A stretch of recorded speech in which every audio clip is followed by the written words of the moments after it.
السلام علیکم معزز ناظرین، پیارے دوستوں، بہنوں، بھائیوں اور بزرگوں، میں حافظ صفد نواز ایڈوکیٹ آپ کو اپنے اسلامی چینل کی طرف خوش آمدید کہتا ہوں۔ اور ہر روز کی طرح آج بھی ہم انشاءاللہ پارہ نمبر 22 کی آخری آیات اور سورہ پارہ نمبر 23 کی شروع سے سورہ یاسین کی آیات نمبر 18 تا 35 تک کی تلاوت، ترجمہ، تفسیر اور شان نزول پڑھنے کی شرف حاصل کریں گے۔ تلاوت شروع کرنے سے پہلے ہم درود شریف پڑھتے ہیں، آپ بھی میرے ساتھ پڑھیں۔ اللهم صل على محمد وعلى آل محمد كما صليت على إبراهيم وعلى آل إبراهيم إنك حميد مجيد. اللهم بارك على محمد وعلى آل محمد كما باركت على إبراهيم وعلى آل إبراهيم إنك حميد مجيد. أما بعد فأعوذ بالله من الشيطان الرجيم. بسم الله الرحمن الرحيم. قالوا إنا تطيرنا بكم لئن لم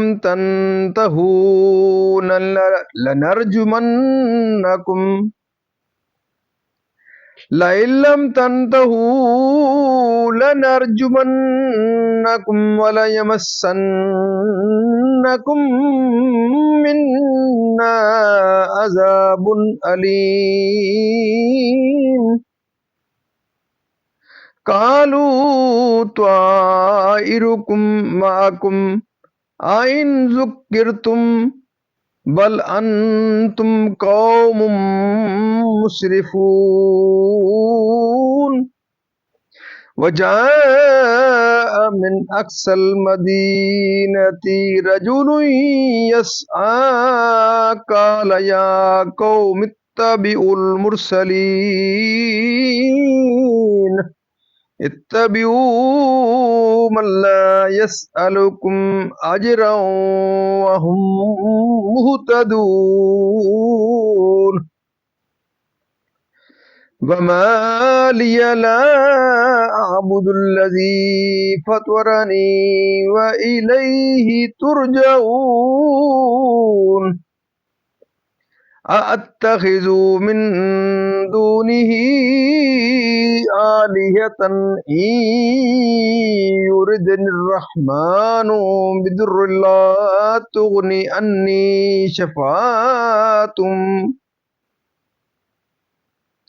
شفاعتهم شيئا ولا ينقذون.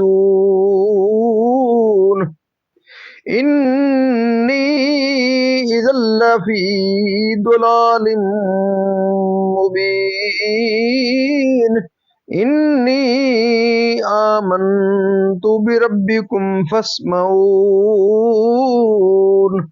قيل ادخل الجنة قال يا ليت قومي يعلمون بما غفر لي ربي وجعلني من المكرمين.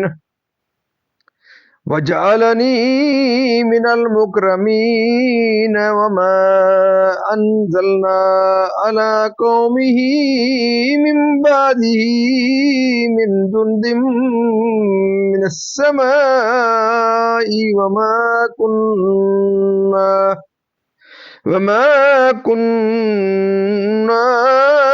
منزلين. إن كانت إلا صيحة واحدة فإذا هم خامدون. يا حسرة على العباد ما يأتيهم من رسول إلا كانوا به يستهزئون. ألم يروا كم أهلكنا قبلهم من القرون أنهم إليهم لا يرجعون وإن كل لما جميع لدينا محضرون وآية لهم الأرض الميتة أحييناها وأخرجنا منها حبا فمنه يأكلون وجعلنا فيها جنات من نخيل وأعناب وفجرنا فيها من العيون ليأكلوا من ثمره وما عملته أيديهم أفلا يشكرون صدق اللہ العظیم۔ ترجمہ: بولے ہم تمہیں منحوس سمجھتے ہیں، بے شک اگر تم باز نہ آئے تو ضرور ہم تمہیں سنسار کریں گے، بے شک ہمارے ہاتھوں تم پر دکھ کی مار پڑے گی۔ انہوں نے فرمایا تمہاری نحوست تو تمہارے ساتھ ہے، کیا اس پر بدکتے ہو کہ تم سمجھائے گئے، بلکہ تم حد سے بڑھنے والے لوگ ہو۔ اور شہر کے پرلے کنارے سے ایک مرد دوڑتا آیا، بولا اے میری قوم، بھیجے ہوں کی پیروی کرو، ایسوں کی پیروی کرو جو تم سے کچھ نیک اجر نہیں مانگتے اور وہ راہ پر ہے۔ اور مجھے کیا ہے کہ اس کی بندگی نہ کروں جس نے مجھے پیدا کیا، اور اسی کی طرف تمہیں پلٹنا ہے۔ کیا اللہ کے سوا اور خدا ٹھہراؤں کہ اگر رحمان میرا کچھ برا چاہے تو ان کی سفارش میرے کچھ کام نہ آئے، اور نہ وہ مجھے بچا سکیں۔ بے شک جب تو میں کھلی گمراہی میں ہوں، مقرر میں تمہارے رب پر ایمان لایا تو میری سنو۔ اس سے فرمایا گیا کہ جنت میں داخل ہو، کہا کسی طرح میری قوم جانتی جیسی میرے رب نے میری مغفرت کی اور مجھے عزت والوں میں کیا، اور ہم نے اس کے بعد اس کی قوم پر آسمان سے کوئی لشکر نہ اتارا اور نہ ہمیں وہاں کوئی لشکر اتارنا تھا، وہ تو بس ایک ہی چیخ تھی جبھی وہ بجھ کر رہ گئے۔ اور کہا گیا کہ ہائے افسوس ان بندوں پر جب ان کے پاس کوئی رسول آتا ہے تو اس سے ٹھٹھا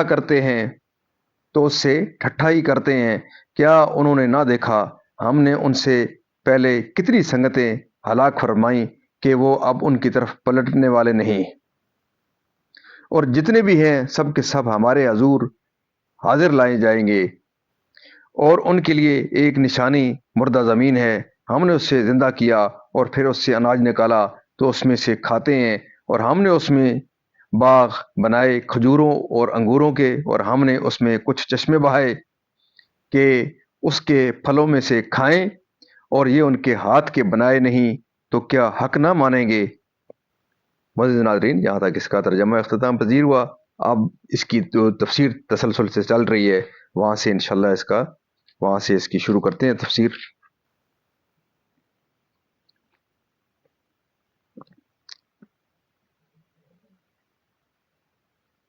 اور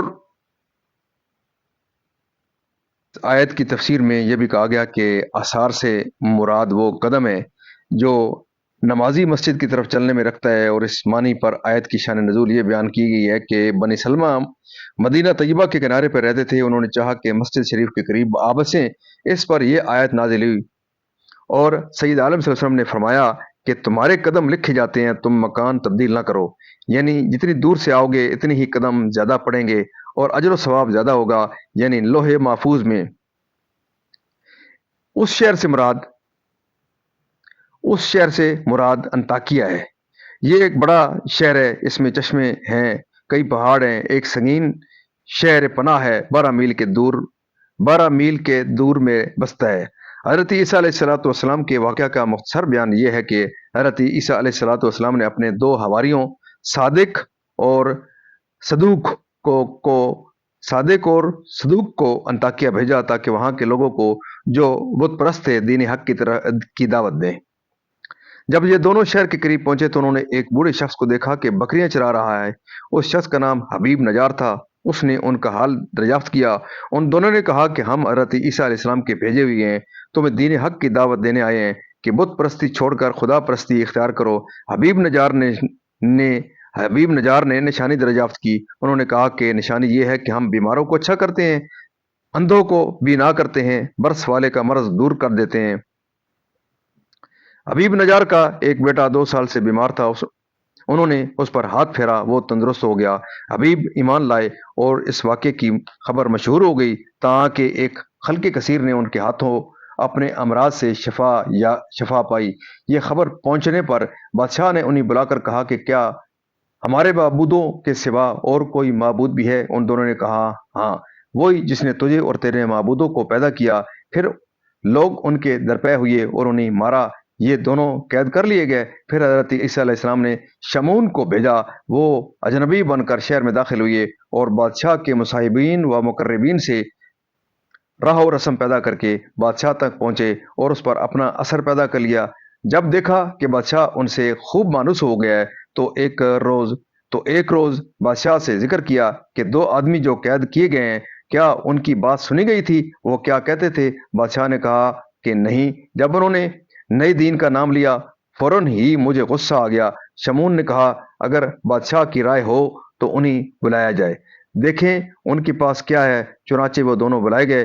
شمعون نے ان سے دریافت کیا تمہیں کس نے بھیجا ہے؟ انہوں نے کہا اس اللہ نے جس نے ہر چیز کو پیدا کیا اور ہر جاندار کو روزی دی، جس کا کوئی شریک نہیں۔ شمعون نے کہا اس کی مختصر صفت بیان کرو۔ انہوں نے کہا وہ جو چاہتا ہے کرتا ہے، جو چاہتا ہے حکم دیتا ہے۔ شمعون نے کہا تمہاری نشانی کیا ہے؟ انہوں نے کہا جو بادشاہ چاہے۔ تو بادشاہ نے ایک اندھے لڑکے کو بلایا، انہوں نے دعا کی، وہ فوراً بینا ہو گیا۔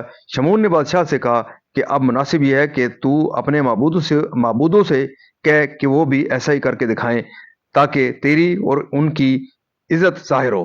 بادشاہ نے شمعون سے کہا کہ تم سے کچھ چھپانے کی بات نہیں ہے۔ ہمارا معبود نہ دیکھے، نہ سنے، نہ کچھ بگاڑ سکے، نہ بنا سکے۔ پھر بادشاہ نے ان دونوں حواریوں سے کہا کہ اگر تمہارے معبود کو مردے کے زندہ کر دینے کی قدرت ہو تو ہم اس پر ایمان لے آئیں گے۔ انہوں نے کہا ہمارا معبود ہر شے پر قادر ہے۔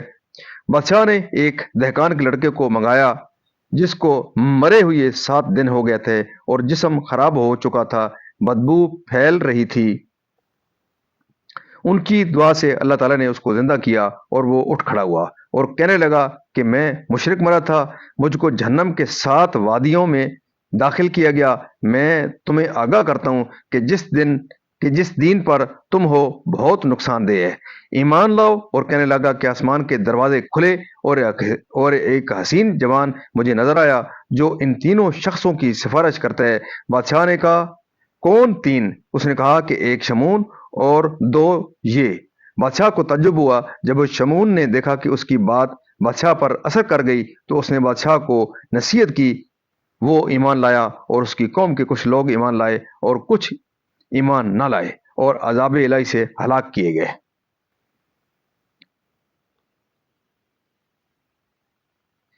یعنی کہ 2 حواری وہب نے کہا کہ ان کے نام یوحنا اور بولس تھے، اور کعب کا قول ہے کہ صادق اور صدوق، یعنی شمعون سے تقویت اور تائید پہنچائی۔ یعنی تینوں فرستادوں نے عدلہ واضح کے ساتھ، اور وہ اندھوں اور بیماروں کو اچھا کرتا اور مردوں کو زندہ کرتا ہے۔ جب سے تم آئے ہو بارش ہی نہیں ہوئی اپنے دین کی تبلیغ سے، یعنی تمہارا کفر، اور تمہیں اسلام کی دعوت دی گئی ضلال و طغیان میں، اور یہی بڑی نحوست ہے۔ یعنی حبیب نجار جو پہاڑ کے غار میں مصروف عبادت الہی تھا، جب اس نے سنا کہ قوم نے ان کے فرستادوں کی تکذیب کی، حبیب نجار کی یہ گفتگو سن کر قوم نے کہا کہ کیا تو ان کے دین پر ہے اور تو ان کے معبود پر ایمان لے آیا؟ اور تو ان کے معبود پر ایمان لے آیا۔ اس کے جواب میں حبیب نجار نے کہا، یعنی ابتدائی ہستی سے جس کی ہم پر نعمتیں ہیں اور آخر کار بھی اسی کی طرف رجوع کر رہے ہیں، اس مالک حقیقی کی عبادت نہ کرنا کیا معنی اور اس کی نسبت اعتراض کیسا؟ ہر شخص اپنے وجود پر نظر کر کے اس کے حق نعمت و احسان کو پہچان سکتا ہے، یعنی کیا بتوں کو معبود بناؤں؟ جب حبیب نجار نے اپنی قوم سے ایسا نصیحت آمیز کلام کیا تو وہ لوگ ان پر یک بارگی ٹوٹ پڑے اور ان پر پتھراؤ شروع کیا اور پاؤں سے کچلا، یہاں تک کہ قتل کر ڈالا۔ قبر ان کی انطاکیہ میں ہے۔ جب قوم نے ان پر حملہ شروع کیا تو انہوں نے حضرت عیسیٰ علیہ السلام کے فرزندوں سے بہت جلدی کر کے یہ کہا، یعنی میرے ایمان کے شاہد رہو۔ جب وہ قتل ہو چکے تو بطریق اکرام جب وہ جنت میں داخل ہوئے اور وہاں کی نعمتیں دیکھیں، حبیب نجار نے یہ تمنا کی کہ ان کی قوم کو معلوم ہو جائے کہ اللہ تعالیٰ نے حبیب کی مغفرت کی اور اکرام فرمایا تاکہ قوم کو مرسلین کے دین کی طرف رغبت ہو۔ جب حبیب قتل کر دیے گئے تو اللہ رب العزت کا اس قوم پر غضب ہوا اور ان کی عقوبت و سزا میں تاخیر نہ فرمائی گئی۔ حضرت جبرائیل کو حکم ہوا اور ان کی ایک ہی ہولناک آواز سے سب کے سب مر گئے۔ چنانچہ ارشاد فرمایا جاتا ہے، اس قوم کی ہلاکت کے لیے فنا ہو گئے جیسے آگ بجھ جاتی ہے، ان پر اور ان کی مثل اور سب پر جو رسولوں کی تکذیب کر کے ہلاک ہوئے، یعنی اہل مکہ نے جو نبی کریم صلی اللہ علیہ وسلم کی تکذیب کرتے ہیں کہ یعنی دنیا کی طرف لوٹنے والے نہیں، کیا یہ لوگ ان کے حال سے عبرت حاصل نہیں کرتے؟ یعنی تمام امتیں روز قیامت ہمارے حضور حساب کے لیے موقف میں حاضر کی جائیں گی، جو اس پر دلالت کرتی ہے کہ اللہ تعالیٰ مردوں کو زندہ فرمائے گا پانی برسا کر، یعنی زمین میں، اور اللہ تعالیٰ کی نعمتوں کا شکر بجا نہ لائیں گے۔ مزید ناظرین، اللہ تعالیٰ کے فضل و کرم سے آج تک کی یہاں تلاوت، ترجمہ، تفسیر اور اثر کا شان نزول اختتام پذیر ہوا۔ ہم اللہ تعالیٰ کے دربار کے اندر اس کلام مقدس کے صدقے حضور پاک صلی اللہ علیہ وسلم کی ذات و برکات کے صدقے اللہ تعالیٰ کے دربار کے اندر دعا کرتے ہیں کہ اللہ تعالیٰ میں قرآن پاک پڑھنے، قرآن پاک کو سمجھ کر اس کے احکامات کے مطابق حضور پاک صلی اللہ علیہ وسلم کی پاک سیرت کے مطابق اور صحابہ کرام کے نقش قدم کے پر اللہ تعالیٰ میں چلنے کی توفیق عطا فرمائے۔ اللہ تعالیٰ تمام پریشانیاں دور فرمائے، تمام بیماریوں کو شفا کاملہ عطا فرمائے، تمام مرحومین کو جنت الفردوس میں اعلیٰ والا مقام عطا فرمائے۔ دوستو، اللہ تعالیٰ کے فضل و کرم سے ختم نبوت کے صدقے سے اللہ تعالیٰ نے مجھے اور آپ کو یہ عظیم موقع دیا ہے کہ ہم قرآن پاک کے اس پروگرام سے جڑے ہیں، اور اس پروگرام کو آپ سے یہ درخواست ہے کہ سورہ یاسین کی تلاوت، ترجمہ و تفسیر اس کی جا رہی ہے، اس کو زیادہ سے زیادہ دوستوں کے ساتھ شیئر کریں۔ اللہ تعالیٰ آپ کی زندگیوں میں خیر و برکت عطا فرمائے اور دن قیامت مجھے اور آپ کو اللہ تعالیٰ کے دربار کے اندر حضور پاک صلی اللہ علیہ وسلم کی شفاعت نصیب فرمائے۔ آمین ثم آمین۔